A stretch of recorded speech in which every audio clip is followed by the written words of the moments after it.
This weekend could be a very big weekend. JJ Redick is going to formally interview for the Lakers head coaching job this weekend. He could join a long list of first-time head coaches that LeBron James has had over the years. What you're seeing here is video of this podcast that JJ and LeBron James have been doing for a while. It's extremely good. It's it's an outstanding podcast, but it also contributes to why the dynamic of this would be so unusual. According to Woj, a strong performance by JJ this weekend would be expected to move him to the forefront of the franchise's search. Windy, you're there in Dallas, which is the epicenter of all basketball conversation right now. What are you hearing? Yeah, so I have no doubt that JJ is going to have a strong performance because he's been preparing for this for a long time. I think the question that's being asked here is, how much should JJ really want this job? And that's one of the reasons why I think there's people in his life. In fact, I know there's people in his life who have said, are you sure this is the opportunity you want, that this is what you want to leave for, because this is such a challenging job?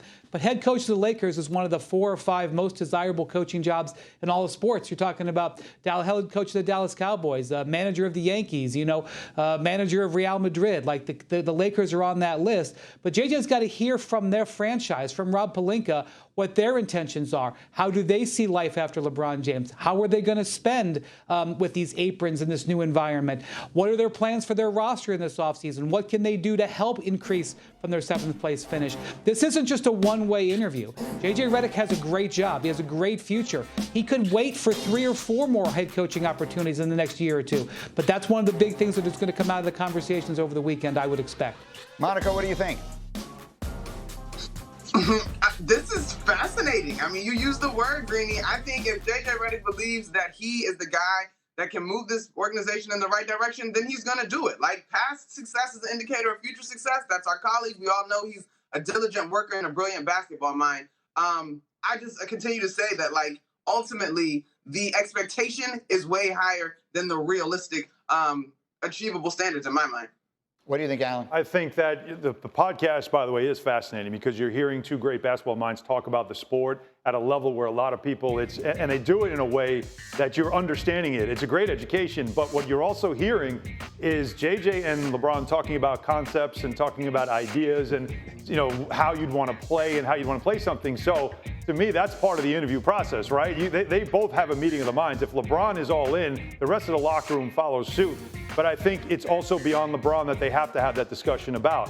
What I want to know from a Laker perspective is what experience are you bringing in onto your coaching staff? Because as you heard Wendy say, that is a preeminent position in sports to be a head coach of the Lakers. But because of the lack of experience of coaching, you've got to have that on your bench to help you through game decisions, in-game stuff, preparation, all the things that you aren't really aware of.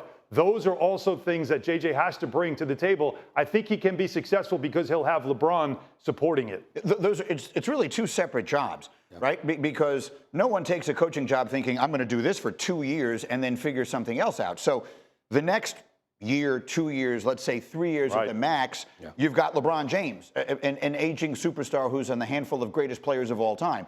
And then whatever comes after that is whatever comes after that. It's obviously entirely different, and that's the unknown piece of this as far as I see it.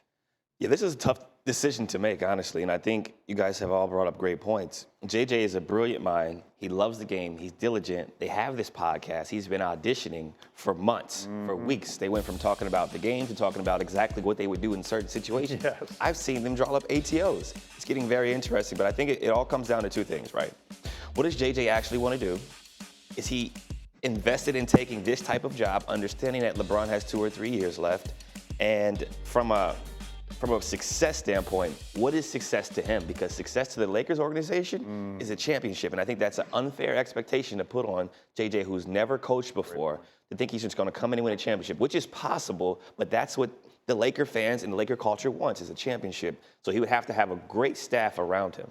It's a really good point. And Monica, go ahead, finish it up. I can see you're thinking the same thing I'm thinking. Go. I 100% agree with CJ. And listen, we all know that JJ intends to go and succeed. However, if track record says you get 2 years, he still would be welcomed back to our space with the widest arms having coached LeBron. Like, I'm not gonna say it's a win-win, but like JJ Redick is going to have the pick of the jobs that he wants either way. Yeah, that's true. That isn't what I was thinking, though. What I was thinking is what you were saying before. You have to define what is success. Yes. I mean, for the Lakers, they're about to get passed by Boston. They're about to be the second, most decorated franchise in the sport. Success equals winning a championship. If anything else is deemed a failure, that becomes a really hard job.